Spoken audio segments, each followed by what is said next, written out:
Siyabingelela egameni likaJesu Kristu. We are back. Umfundisi uSibiya lona, ithi Sibiya, umntwana kaNkulunkulu silisiwe. This is inkolo, ivangeli namasiko part 2. Siwenzile ku part 1 ngesizulu. This is part 2 wesizulu. Ikhona nale teaching futhi available nangesingisi ku Facebook under Edward Sibiya. Mangabe ufuna ukulalela ngesingisi ikhona nasengisini ke. Please feel free ukuthi uyilandele nalapho, ayikho nje inkinga. So siyambonga uNkulunkulu kakhulu bakwethu, siyambonga uNkulunkulu ngendlela eyisimanga. So siyaqhubeka nge-teaching yethu ebalulekile ngendlela eyisimanga. Siyambonga uNkulunkulu ngani. Thank you for being part of these teachings. Siyazi ukuthi akukho lula. Akukho lula. Siyazi sebusuku abantu bakhathele nani so and so forth, but sizozama nje ukuthi siphushe ngempela, siphushe ize ihlangane lento. Sifundisane izwi likaNkulunkulu. Okay, kubalulekile ukuthi silifunde izwi likaNkulunkulu. Silazi izwi likaNkulunkulu. So uNkulunkulu uzosisiza. Mhlawumbe abanye sabalele futhi, it's okay. Akunankinga. Uzosisiza uNkulunkulu ngayo yonke indlela. Amen. All right, so we are continuing lana no part 2. All right. No part 2. I'm seeing something like, I'm just looking for my notes. Okay, there you go. All right.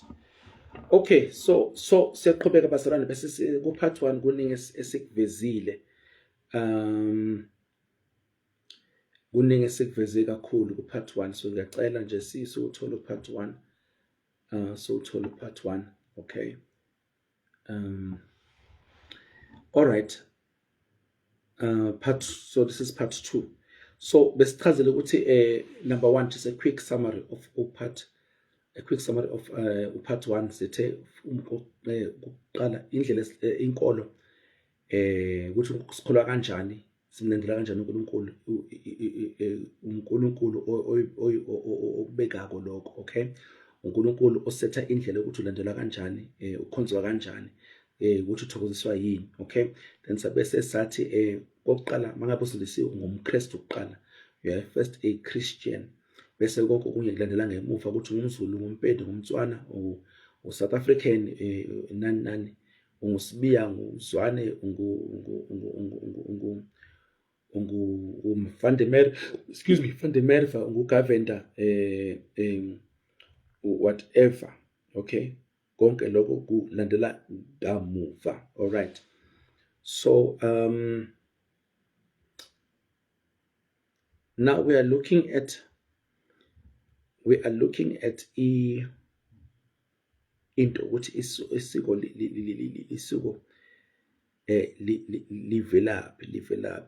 livelaphi. Okay, yini inhloso yesiko? So inhloso yesiko is i-identity. Masikhuluma ngesiko sikhuluma nge-identity.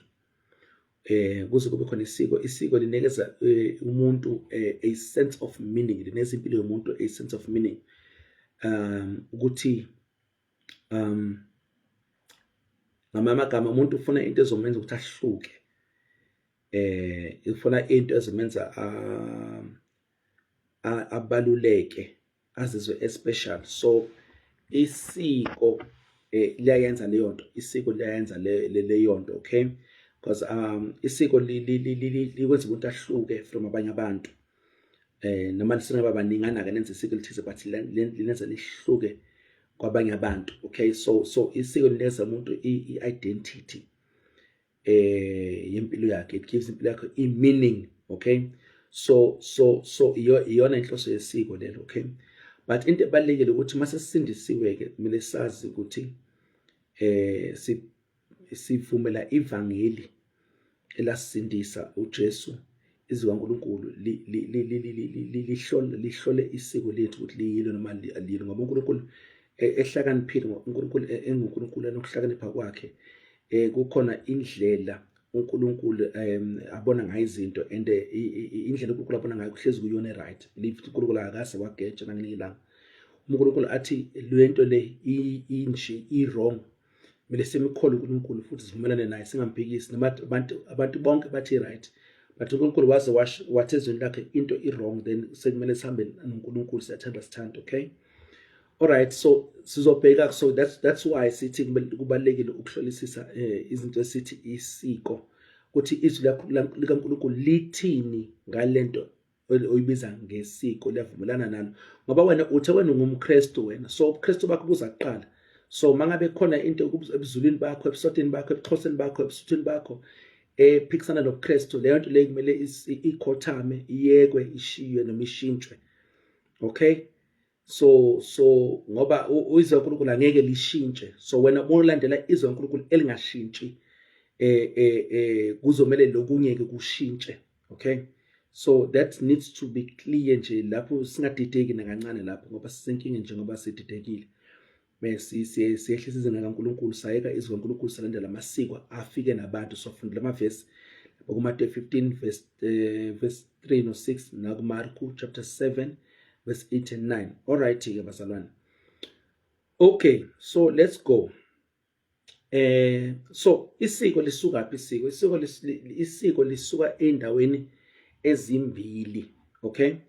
Lisuka endaweni ezimbili. Lisuka number 1 kumuntu, neBhayibheli yakuveza ukuthi lisuka kumuntu, mhlambe lisuka kumuntu, mhlambe efika nento athi avala isikhala, bekunesidingo, uvala isikhala, noma kulungisa into ethize, noma kugwema into ethize, sawuzama ukugwema, ukuvimba noma ukulungisa, okay. And amanye amasiko ayazwakala, ayachazeka, umuntu uyalibheka nawe, uyakubona ukuhlakanipha kwalelo siko lelo, uyakubona ukuhlakanipha, uyabona ukuqonda nenhloso yalo lelo siko lelo, okay. So afika nabantu, abantu bayafika nawe impela as a solution, isixazululo senkinga ethize. For example, so le example ake sithi manje endaweni uma linile mhlawumbe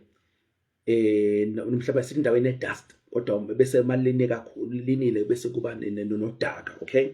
Bese ke umuntu abona yazi idust lena ingcolisa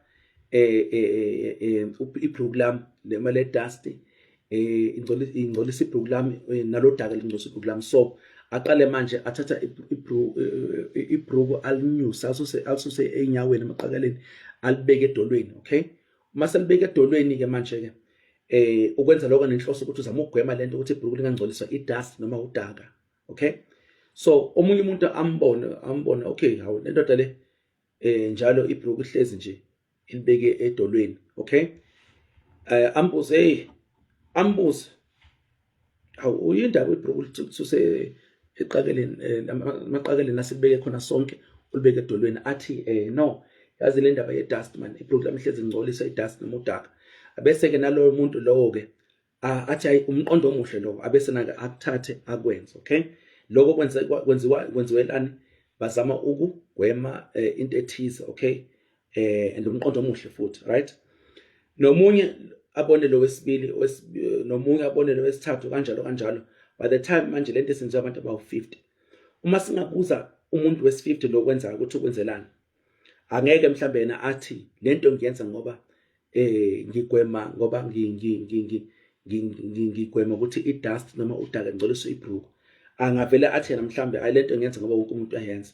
Amagama lento usaqhubeka uyayenza, kodwa isizathu sokuthi yenziwelani akasazi, uyenza ngoba yenziwa wonke umuntu. So amasiko aqala kanjalo, ezinye izinto amahle aqala kanjalo, even namabi aqala kanjalo, okay. Where umuntu afika athola into eyenziwa, abona into yenziwa abantu abaningi, angasazi isizathu ngempela, angazi umsuka wento, imvelaphi yento, umlando wento, but into avele ayenze ngoba iyenziwa. So that is dangerous, okay? That is very, very dangerous.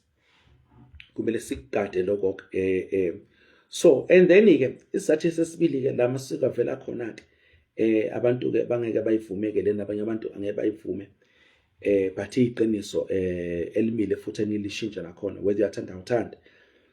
Amanye amasiko ke afika ngokuthi imimoya ixhumana nabantu, ibafundise indlela ezithize, bese lo muntu lo uyayenza ke lento, bese ke omunye afundise omunye umuntu, umuntu ungamfundisa ngokumtshela, noma umuntu afunde ngokubona uwenza. Umuntu uyamtshela ngomlomo afunde abese ayowenza naye, noma akubukele wenza bese uyabona afunde bese nawe uyenza. Okay, so imimoya ngoba siphila ezweni, abantu basiphila emhlabeni, size emhlabeni, but umhlaba siphila kuwe ke imimoya iyakwazi ukuthi ivakashe la emhlabeni, imimoya iyakwazi ukuthi ivakashe la emhlabeni, iyakwazi ukuthi imimoya ivakashe la emhlabeni, imivakashe imoya la emhlabeni iyakwazi ukuthi iyakwazi ukuthi ifundise abantu izinto, okay? Imimoya iyakwazi ukuthi ifundise abantu izinto, ifundise, ifike kubo ngamaphupho, ifike kubo ngemibono, iziveze futhi ithathe isimo sesilwane esithize, isimo sesilwane esihlala emoyeni, ihlala emhlabeni, sihamba ngeenyawo la emhlabeni, esihlala ngaphansi kwamanzi, noma imoya ithathe isimo somuntu ifundisa umuntu noma abantu izinto bangazenza ukuze baxhumane nemimoya, ukuze bathole izinto. So kuyenzeka lokho, ngesikuphika lokho, into ekhona nje sazi kahle abantu bakwazi ukuxhumana nemimoya ngendlela ezithize. So ngenxa yalokho, so abantu bagcina sebefunda izinto bese izinto lezi zidluliswa njengamasiko, kanti lezi zinto zafika nemimoya yobumnyama, imoya afundisa abantu sebefundile, babese ke lento le bafundiswa yona beyenza kwathiwa isiko. And uthola ukuthi bambalwa abantu abazi kahle ukuthi lento le kahle isukaphi, ukuthi ifike kanjani kuze iqalwe. So iyona ke, that's why sithi ke amasiko mpilo, cultures and traditions of men kumele ahlolisiswe ngezwi likaNkulunkulu, sizwe ukuthi izwi likaNkulunkulu lithini ngawo, bese siyawahlunga. Izwi likaNkulunkulu lingathi into iyichilo, i-wrong, iyisono, leyo nto leyo noma kuthiwa benziwa iminyaka eyinkulungwane ngegama yokuthi isiko, kumele iyekwe leyo nto leyo, kakhulukazi yilabo abathi bangamaKristu, kumele bayeke leyo nto leyo. Uma bangayeki kuzoba nenkinga bazalwane, kuzoba neyinkinga, abantu bazowenza izinto abafundiswe imimoya, bese kodwa bathi bona, bathi isiko. Okay, asiye lapha ku Deuteronomy chapter 18 verse 10. Deuteronomy chapter 18 verse 10 kuba mnandi ke manje.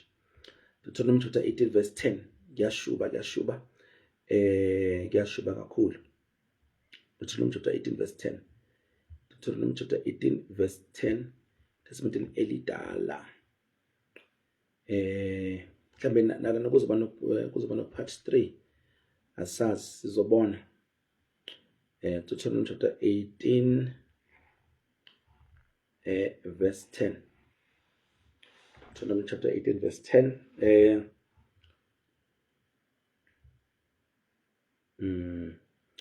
All right, mhlawumbe siqala lapha ku verse 9. Uthi sithi isihloko sithi isixwayiso ngokwenza izinengiso zabezizwe. So isihloko sithi isixwayiso ngokwenza izinengiso zabezizwe. Verse 9, kuyokuthi nxa usufikile ezweni usimakade uNkulunkulu wakho akunika lona, ungalokothi. KusoNkulunkulu ukhuluma nabantu bakhe. Lo nkulunkulu olandela amaKristu ukhuluma nabantu bakhe.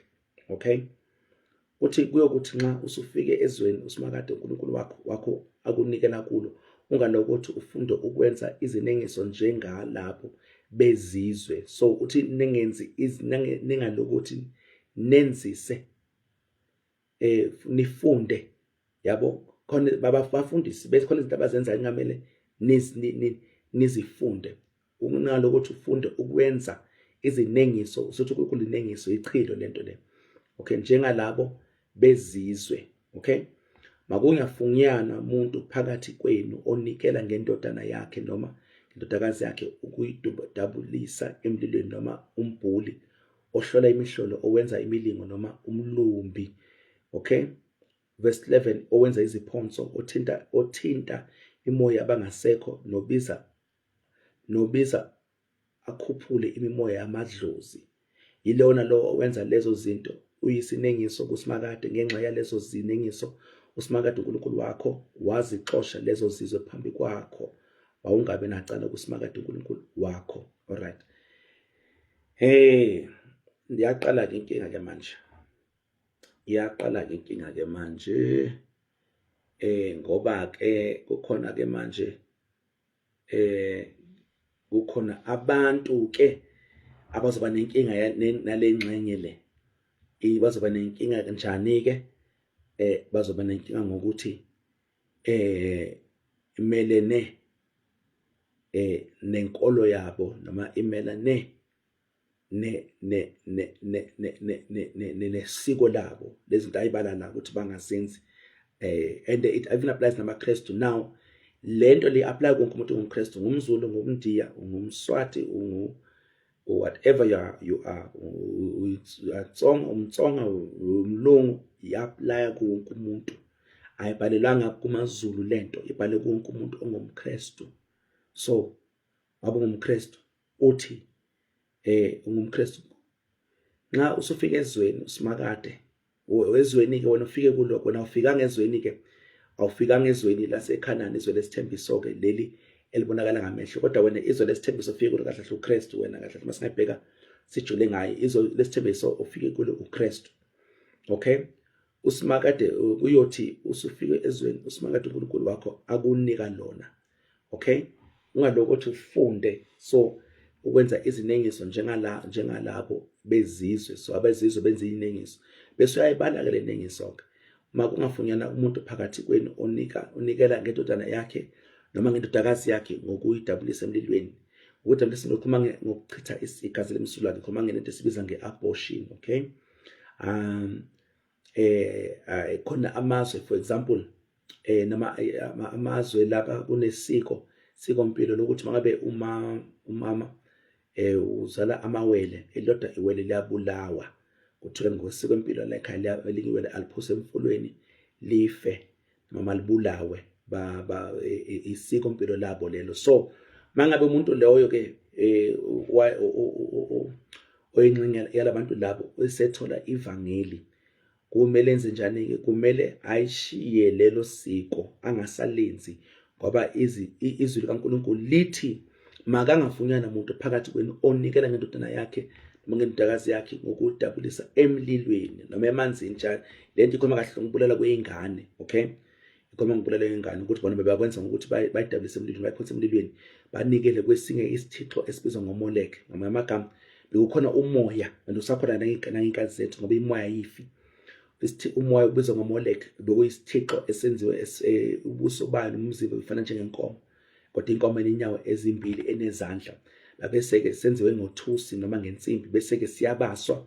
Makubaswa bese-ke ingane-ke zathatha siyaphonswa kuleso thixo leso sesibasiwe sishisa ingane, bese ziyafa zishe, bese mazishe ingane kudlala isigubhu sidlalelwe phezulu ukuze abazali bengane bangezukukhala kwengane, bese bayazisola, bangahlatshwa unembeza wabo. Okay, so konke lokho kwenziwa kunikela kuMolek. Okay, ufunda amavesi ayasho ukuthi leli demon noma lo moya bekunikela kuMolek.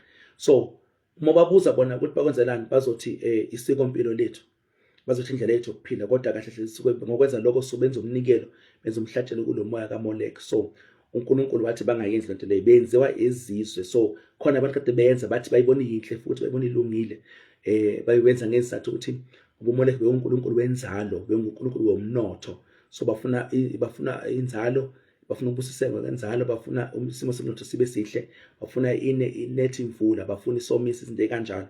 Okay, so benza leyo nto le, but uNkulunkulu uthi lento le bangayenzi bona-ke, ngamagama bona bahlukile, bahlukanisiwe. Bebo baphile emhlabeni kodwa baphile ezweni, kodwa kubona abantu bezwe bahlukanisele kuNkulunkulu, njengoba nathi sihlukanisele kuJesu. So sisezweni kodwa asiphilise kwezwe, khona izinto ezenziwa yizwe esingazenzi njengamaKristu.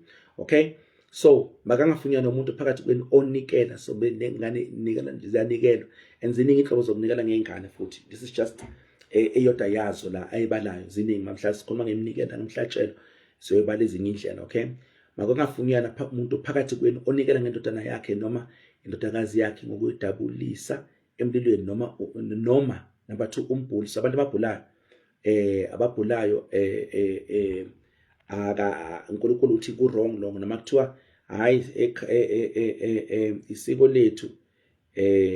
lethu bhula, indlela yempilo yethu yokubhula, uNkulunkulu ayingenziwa leyo nto leyo. Okay, ayingenziwa nje indaba yokubhula. Mangabikho abantu ababhulayo ohlola imihlolo, abantu bahlola imihlolo, abahlola imihlolo, uma uhamba phansi kwesibuko kuchaza lokhu ibhadi, ku-Facebook ibhadi 7 years, izinto kanjalo. Bahlola imali, abantu bahlola imihlolo, ngabona ikati elimnyama ibhadi, abantu abahlola imihlolo. Mangabikho izinto ezikanjalo, ngoba uqala kuthiwa unebhadi bese kumele wenze kanjani kuze liphume ibhadi noma liphele ibhadi. Zonke lezo uyabona, uma sethi uNkulunkulu angakwenzi lokho, kusho ukuthi lezi zinomoya phakathi. Abantu noma bangathi isiko, kodwa ngokuhlakanipha ngolwazi lukaNkulunkulu, ngokwezwi lukaNkulunkulu okuyiqiniso esingalethemba futhi silithembe nje ukuthi aligeji.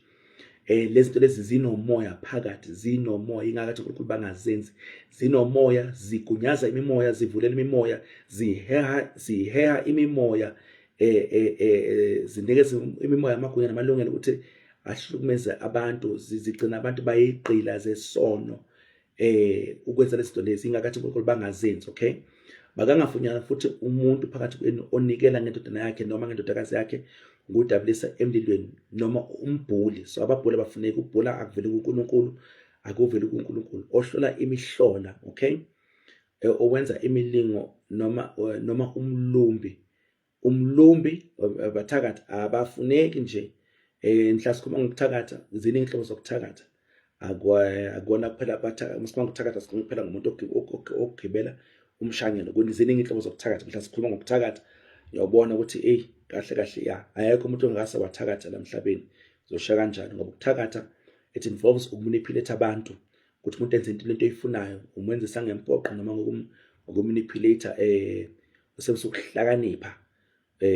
Sometimes kube wrong. Okay, verse 11, owenza iziphonso. So umuntu ophonsayo nje, phonsa amathambo, phonsa into ethize, phonsa emanzini, owenza izipho asiphonsi lutho, singamaKristu. So mangabe ubuphonsa ngokwesiko lakho noma isiko lakho noma indlela mpilo yakho yasekhaya noma yesizwe sakini, izwe lakini, your country, your tribe, ithi kumele uphonse. Uma usufika eKristu, hayi kuyaphela ukuphonsa, uyakushiya ukuphonsa. Lithi uNkulunkulu ukuphonsa ku-wrong.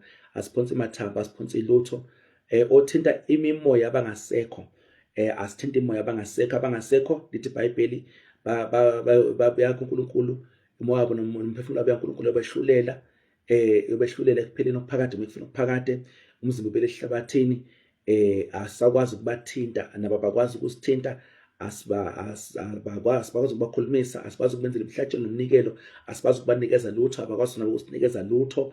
Asikwazi ukubakhipha ezulwini sibafake esihogweni, asikwazi ukubakhipha esihogweni sibafake ezulwini, asikwazi ukubabuyisela emhlabeni, asikwazi abekho emanzini, abekho emathuneni, abekho endaweni abafela khona, abekho ekhaya emsamo, and definitely ngokwesiqiniseko esikhulu abekho ngaphakathi kuwe, abaphili ngaphakathi kuwe. Okay, so uthi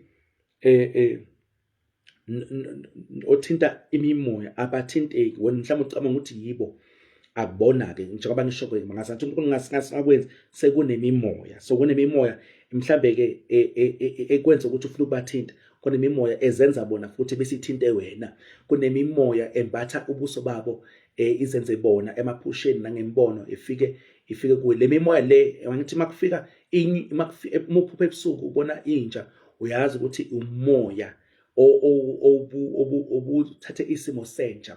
Kodwa uma uphupha ubona umuntu wakini ongasekho, akukufikeli ukuthi umoya, futhi umoya futhi othatha isimo somuntu wakini ucabanga ukuthi uyena umuntu wakini. No, akuyena umuntu wakini, akukase kwaba kuye, akusoze kwaba kuye. Abangasekho, lithi iBhayibheli, izwi kaNkulunkulu, abasenaso isabelo nanini ngalokho okwenzeka phansi kwelanga. That is clear. Take it or leave it. Izwi kaNkulunkulu lisobala, ngoba lento yokuthi babona abantu bavashela abantu abangasekho akuyona into yenzeka abantu abamnyama kuphela, yenzeka samandiyeni, yenzeka nakubalungu, yenzeka abantu ababhulu, abagreen, wonke umuntu nje emhlabeni. So akuyona into kuphela ethinta abantu abamnyama kuphela. Okay, so ungaze wena ufike ke kuKristu, ube umKristu ke awusabhuli, awusahloli imhlolo, awusenzi imlingo. Okay, awusahamba awusayenza ubulumbi, awusathakathi, awenzi iziphonso, awuthinti imimoya abangasekho, nobiza akhuphule imimoya yamadlozi. Okay, asikhuphule imoya yabadlozi. Le moya yakhushulwa, iyakhushula le moya, iyakhushula. And ngelinye ilanga sizochaza ukuthi why kuthiwa iyakhushula, why kuthiwa ayehliswa. Uthi iyakhushulwa, sothi phansi, and bathi abaphansi, uthi iyakhushula, but akubona abaphansi. Okay, akubona abaphansi, akubona abantu bakini. That one is very clear, because abona nasisabelo. So nanini okwaloko kwenza phansi kwelanga, inzondo yabo, uthando lwabo, umono wabo, konke kuphelile, isho njalo izwi kaNkulunkulu. So kudinga ukuthi sikuqonde lokho, singangabazi, singamphikisi uNkulunkulu futhi. Okay, singamphikisi uNkulunkulu.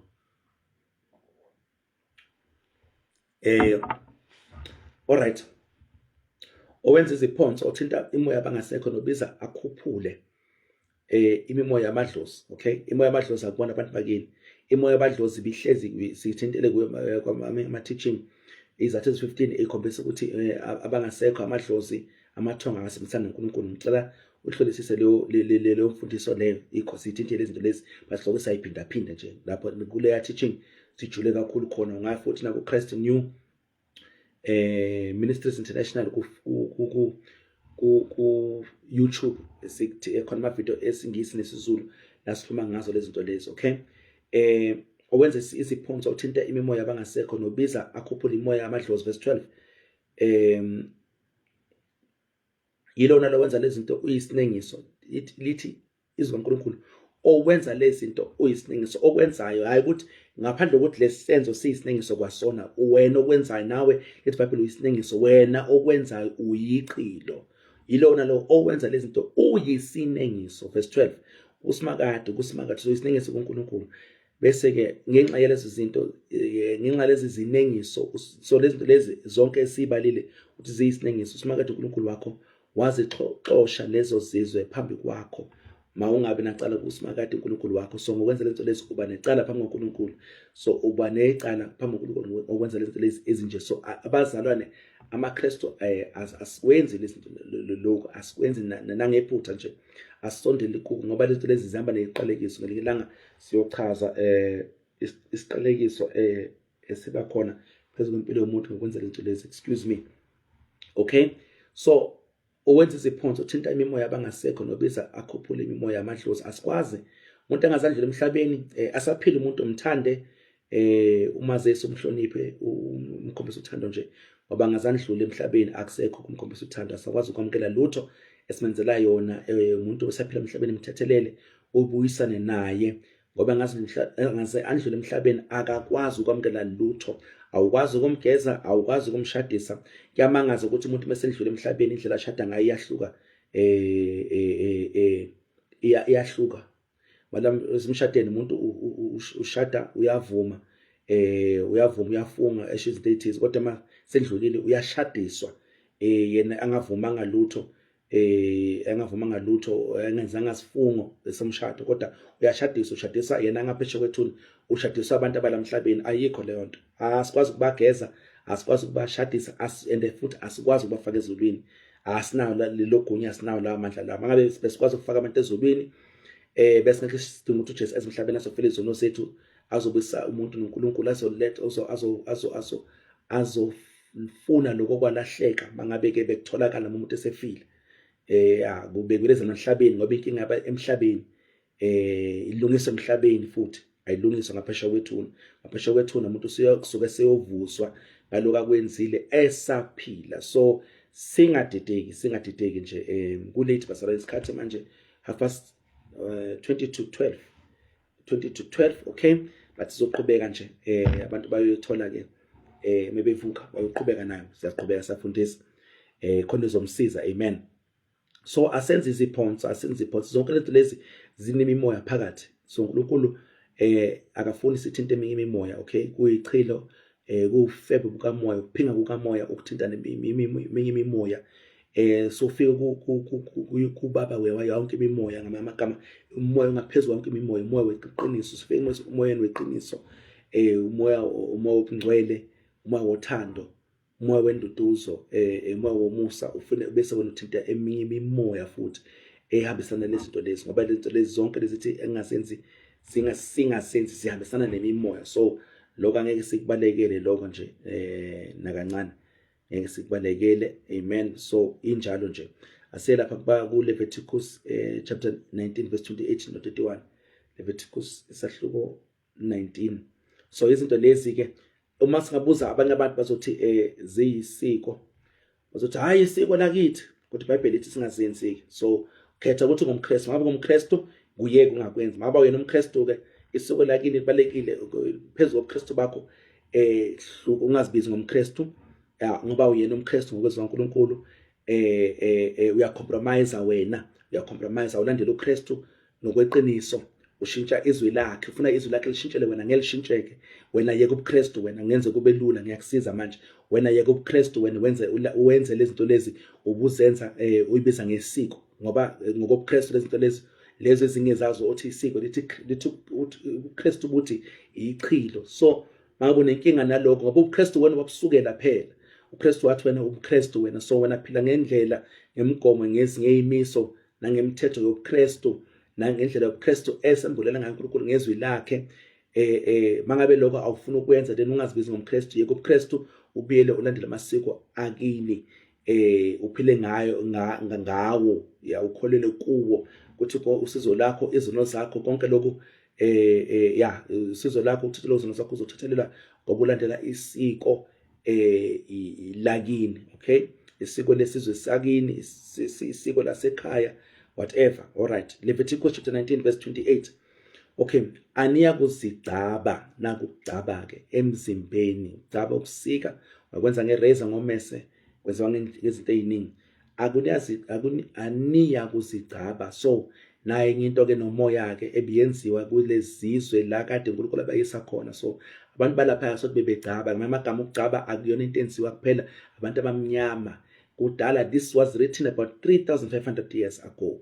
Kade kwabhalwa lokhu, kusho ukuthi ukugcaba bekhona, ngisho nasemandulo bekugcatshwa. So akubhalelwa ngamaZulu, elivesi alimelene namaZulu, limelene nesenzo sokugcaba, ngoba uthini, aniya kugcaba emzimbeni yenu ngenxa yabafileyo, ngoba ukugcaba kuhamba nabafileyo, ngamanye amagama hamba nemoya yabafile. Sikwenza ngoba imimoya yabafile, imimoya yamadlozi ifike kubantu yabayala ukuthi abagcabe.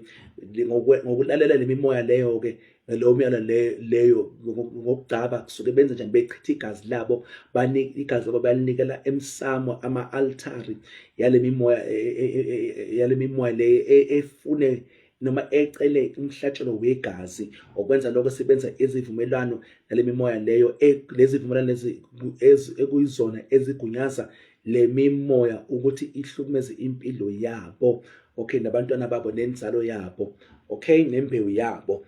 Alright, so uthi ke amaKristu ke akagcabi ke, asihambi nabantu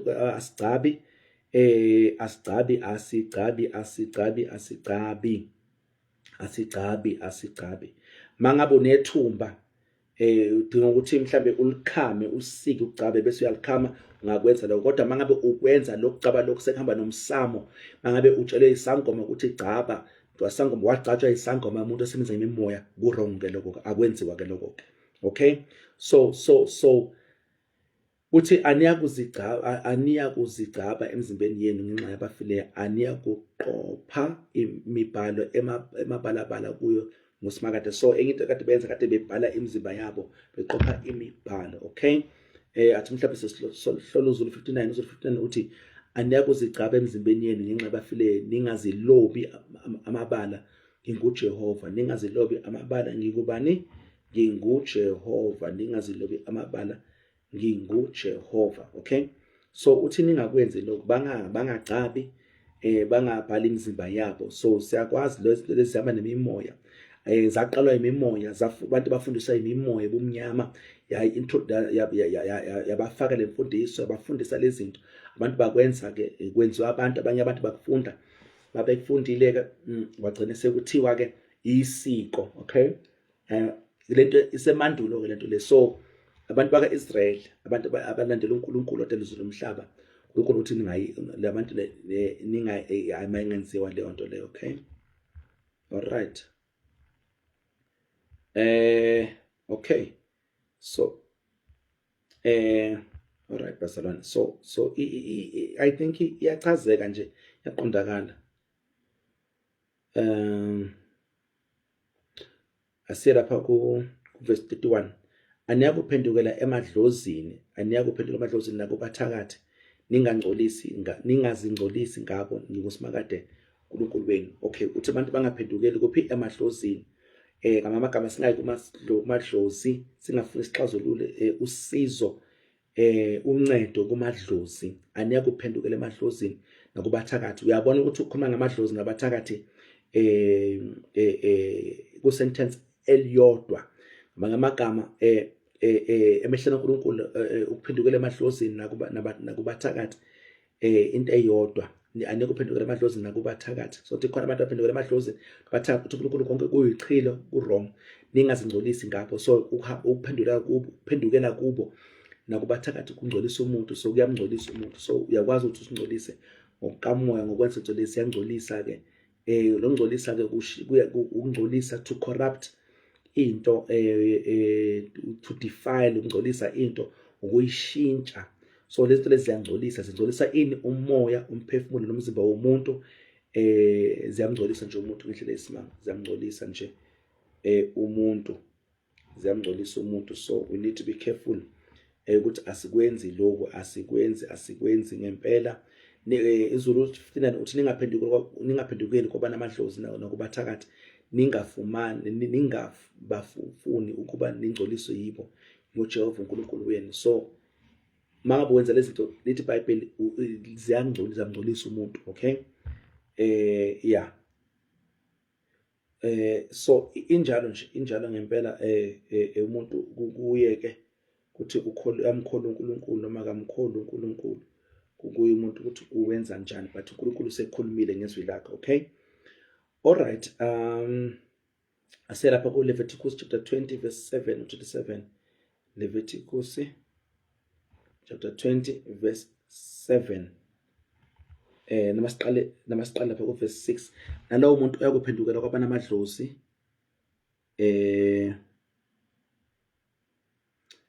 Alright. Namasiqale lapha ku verse 1. So Leviticus chapter 20 verse 1. uSimakade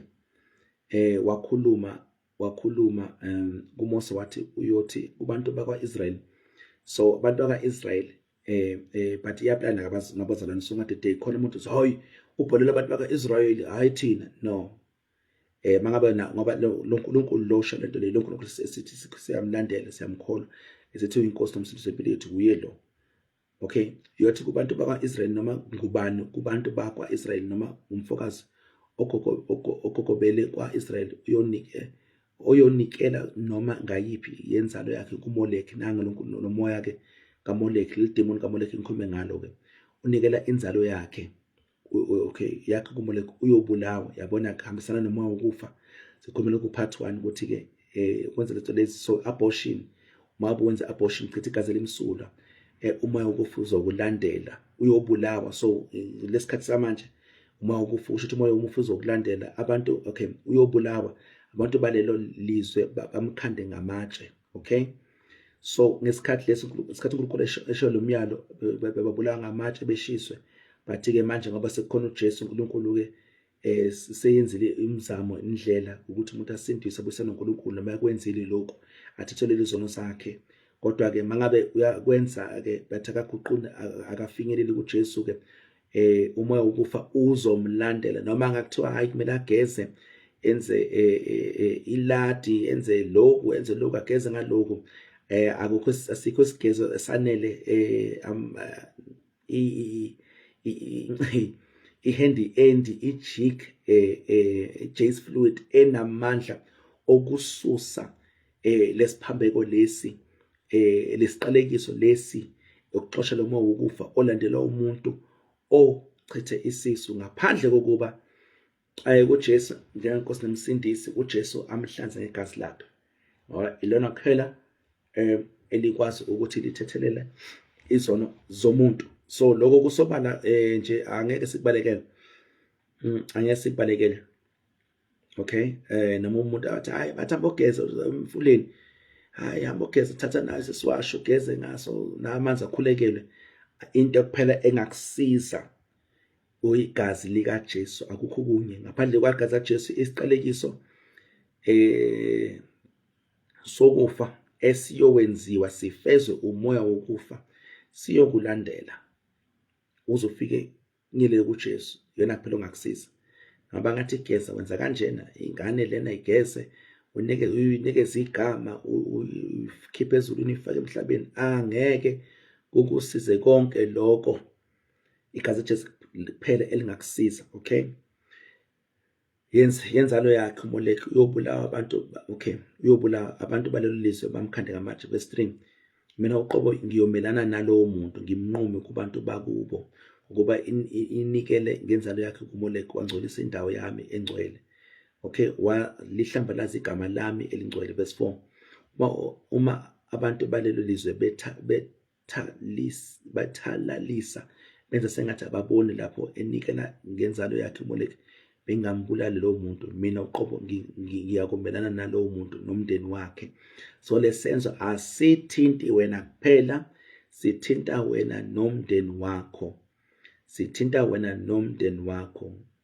Ngimnqume kubantu bonke asibele emuva, sithinta wena nomndeni wakho. So sikhona izono ezenziwa umuntu oyedwa, kodwa zithintene nomndeni wakhe, zithinte inzalo yakhe, imbewu yakhe, abantwana bakhe abaphilayo, nalaba abasazofika la emhlabeni abangaphakathi kuye, bathinteka nabo, okay. So kubalekile siqonde lokho kakhulu.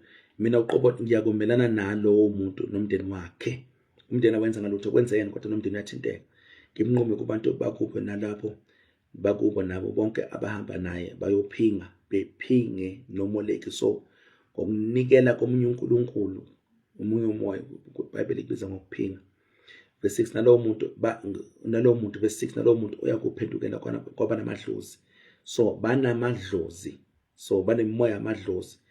So lento yobudlozi ayiveli kuNkulunkulu, ngoba kuba ivela kuNkulunkulu ngabe uNkulunkulu akamelani nabo, okay. Uthi nalowo muntu uyakuphendukela kwaba namadlozi kwabathakathayo. Notice, buka, ubuthakathi namadlozi kuseduze nje, kuxhumene. Amehla uNkulunkulu konke ku-wrong daughter ukuba phinge nabo. So uphinga nale moya yamadlozi nale moya yobuthakathi, okay. Ngiyomelana nalowo. So kunabantu nalowo muntu uyakuphendukela kwaba namadlozi nakwabathakathayo. So laba banamadlozi basebenzisa le moya yamadlozi, imoya yokuthakatha, ukuba aphinge nabo. Uphinge nabo isho yini le mimoya? Ngiyomelana lowo muntu ngimnqume kubantu bakubo, ngimnqume kubantu bakubo, okay. All right. So I hope i-clear bazalwane, i-clear. Singenzi izinto nje ezonza ukuthi sixabane noNkulunkulu, singaxabani noNkulunkulu sisaphila la emhlabeni, okay. All right. Let's find lapho ku verse 27, Leviticus chapter 20 verse 27. Okay, uthini? Uthi owesilisa noma owesifazane ongenwe yidlozi. So owesifazane ongenwe yidlozi. So le moya yidlozi yakwazi ukungena umuntu in fact khona izinto umuntu akumele azenze ukuze le moya umngene, awuvele ungene nje, khona imikhuba kumele uyenze ukuze uvule umoya wakho nomphefumulo wakho ukuze le mimoya ikwazi ukungena. Kumele uphuze izinto ezithize, uphuze inyongo, ugeze ngenyongo, uphuze igazi lembuzi, kumele uye emanzini ugeze ngamanzi, ukhulume emanzini, uyimeme imimoya, uyithakazele imimoya, uyicele imimoya, uyinikeze isimemo ukuthi izophila ngaphakathi kuwe, ifike kuwe, ikungene. Owesilisa noma owesifazane, so le moya ingene umuntu wesilisa wesifazane. Nako ukuhlonipha kwaNkulunkulu emandulo. So akakhuluma, amele namaZulu, amele nabantu abamnyama la, ukhuluma nethi ngoba lento ikhona ngisho nasebelungeni. Mina ngeke ngahlangana nesangoma somlungu impela nje esithwasile esibhulayo impela nje. Ngasibuza ke konke ngifisa ukusibuza sona, ngoba ngiyababuza, angibasukele ngitshela izinto abangitshele zona ke, futhi nezinto engiyibonayo ezweni kaNkulunkulu. Owesilisa noma owesifazane ongenwe yidlozi, okay, hayi umuntu wakubo ongasekho, umuntu wakini ongasekho usezulwini noma usesihogweni, kodwa khona imoya yamadlozi ezenza bona. Ngike ngasho ukuthi imoya yedlozi, imoya yamadlozi kade yabakhona emhlabeni, umuntu engakafiki emhlabeni, uNkulunkulu angakadala umuntu ngomfanekiso wakhe nangofuzo lakhe, imoya yamadlozi ibisikhona. Iyona ethi ifuna igazi, ifuna imhlatshelo, ifuna iminikelo, igazi lesilwane noma lomuntu, iyona efika kuwe emaphusheni, imbathe ubuso bukamama noma bukababa noma bukamkhulu noma umgogo noma okhokho bakho. Ngoba imoya yakwazi ukufika ukuzenza abantu bokukhanya, abantu bakini, yakwazi iyahlekisa ngoba abantu makufika umuntu mayiphupha inyoka imlala, uyazi ukuthi izosho ukuthi hayi isinyama, isichitho, uyazi ukuthi umoya, kodwa lo umoya. Kodwa mayiphupha umuntu akuba ngasekho, akusaseyena umoya, uyena lo muntu wakubo. Ubone ukuthi imoya yamadlozi mifika njengenja, uyazi ukuthi umoya, leyo nja leyo uyazi ukuthi umoya ofike ngesimo senje. Kodwa uma le moya yamadlozi ifika imbathe ubuso umuntu wakubo, akasakwazi ukuthi ubone ukuthi umoya manje, utshela ukuthi uyena umuntu wakubo, uyena impela, ubuyile la, wazi ukuthi ulambile, uyagodola, udukile, awunakuthula.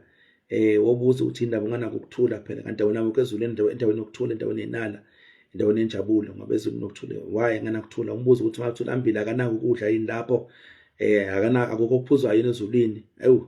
Lo zulu linganako ukudla, nganako okuphuzwayo. Nkosi siya lapho, kodwa Nkosi siya lelo zulu, kodwa lelinganako ukudla. Abantu bazima beya emhlabeni, la sithi kuthi kunosizi, thina emhlabeni sifuna ukuya ezulwini, abasezulwini bafuna ukubuya emhlabeni bazodla la, thina sifuna ukuya lesila, sifuna ukuya la bakhona khona sithi kungcono.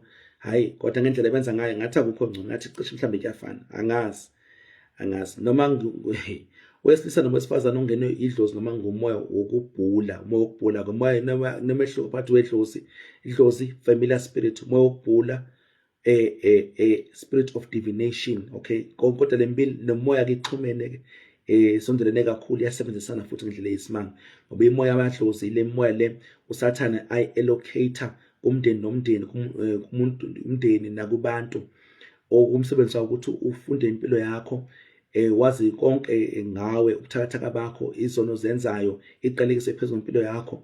Ukuwona lo moya lo okumele ukuvimbe ukuthi ungafinyeleli kuJesu, ungafinyeleli kwazena iqiniso, ekukhetheni uJesu njengoba umsindisi.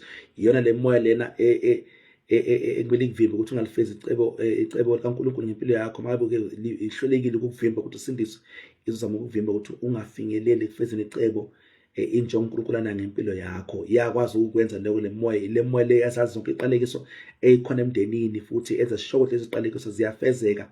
Mangabe kunesiqalekiso senhlopheko, iyona le moya le ezonza sure ukuthi ke yenza isiqiniseko ukuthi ngiyahlupheka, lo lesiqalekiso senhlopheko siyafezeka, siyama, siyabonakala la ekhaya.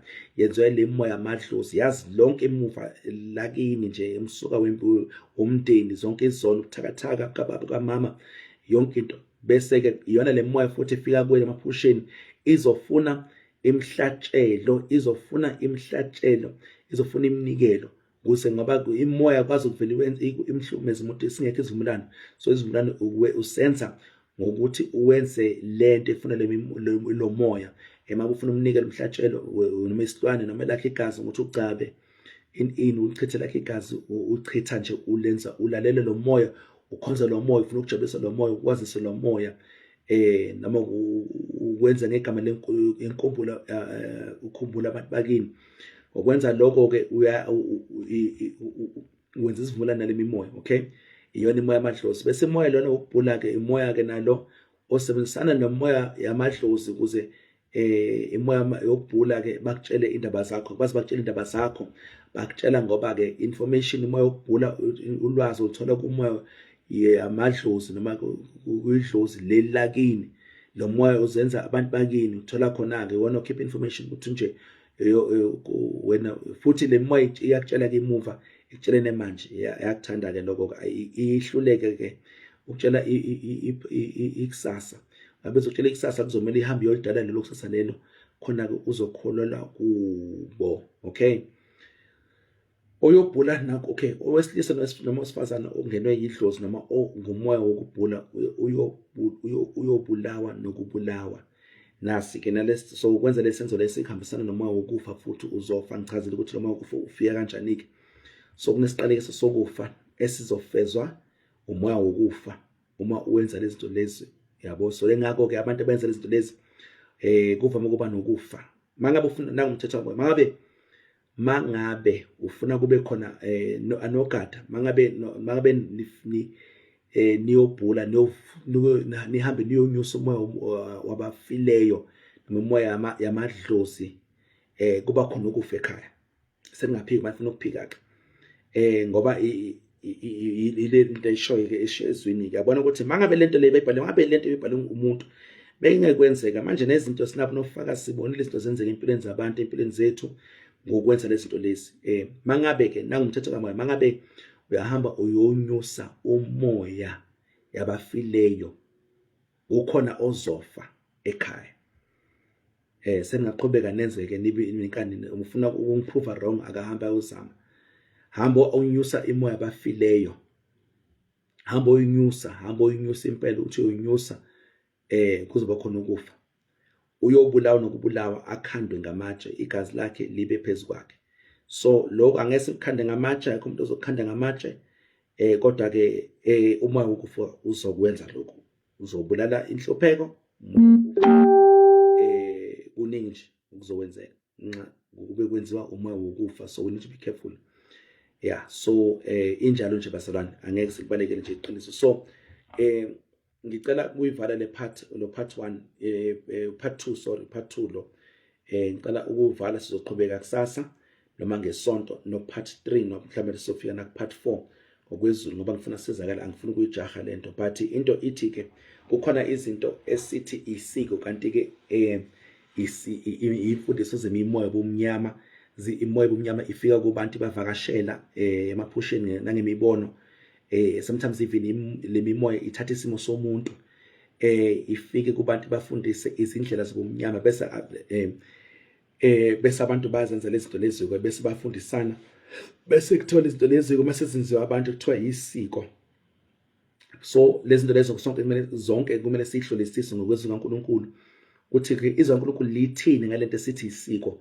uNkulunkulu ithi lento i-right noma i-wrong. Mangabe uNkulunkulu uthi into i-wrong, bese leyo nto siyayiyeka, singayenzi ngegama lesiko, ngoba sizozilimaza, sizolandela imoya yokufa, siyilandele iqalekiso and so forth. So kumele njengamaKristu sihlakaniphe, sihlolisise yonke into esasiyenza singakafikeleli kuJesu, sihlolisise ngemibhalo ukuthi imibhalo ithini, because imibhalo iyona intando kaNkulunkulu, lona umbono kaNkulunkulu, ukuhlakanipha kaNkulunkulu.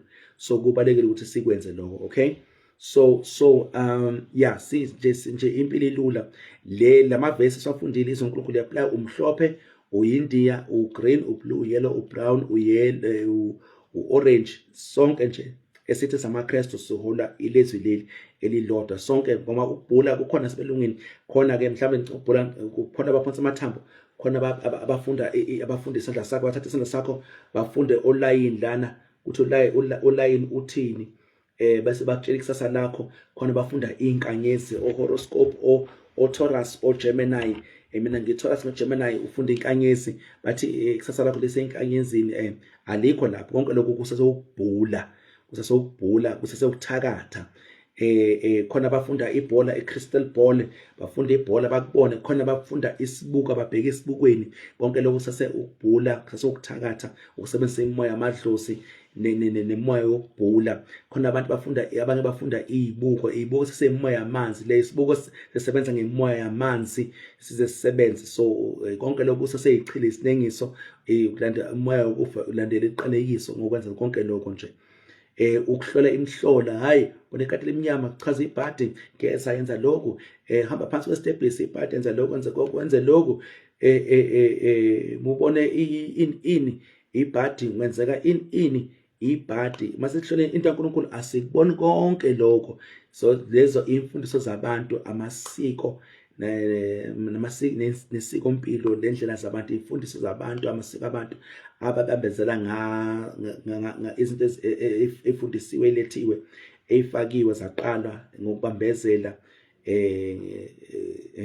Okunye mhlambe abantu bakwenza ngoba besaka noma bekwenza bezama ukuxhumana nemimoya. Okay, so injalo nje bazalwane, injalo nje. Makabe umKristu, injalo nje. Makabe uyena umKristu, hayi ungayeka le teaching iyeke, lesifundisa bese yakusinda uyena umKristu, siyeke uqhubeke nento yakho. Kodwa ke iqiniso liyasiza, iqiniso esilikhuluma la liyamkhulula umuntu kubugqila bekwenza izinto ukuthi wenza ngegama lesiko, kanti uyazibambezela, uyazilimaza, uyazibulala, uyazibhubhisa ngokwenza lezi zinto lezo. So ngathi uNkulunkulu angasisiza. So yeah, that is the end of part 2. Ngizolenza i-hour nje kuphela, 55 minutes.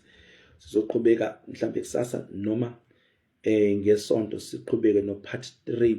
So bese sibheka izinto ezingxenye ye-culture noma ama-tradition, isiko mpilo, mhlambe ezimbalwa. Sibheke mhlambe ukudla, ukuthi iBhayibheli lithini ngokudla, lithini iBhayibheli ngomculo nangengoma nangokudansa, lithini iBhayibheli ngokugqoka kwethu, ngoba khona izinto ezishiya amasiko. Yebo, sibheke ukuthi lithini izwi kaNkulunkulu ngolwimi, lithi ilimi lethu silukhulumayo, isiZulu, iSiswati, iSepedi, iSitsonga, isiNgisi, Afrikaans, whatever ulimi olukhulumayo.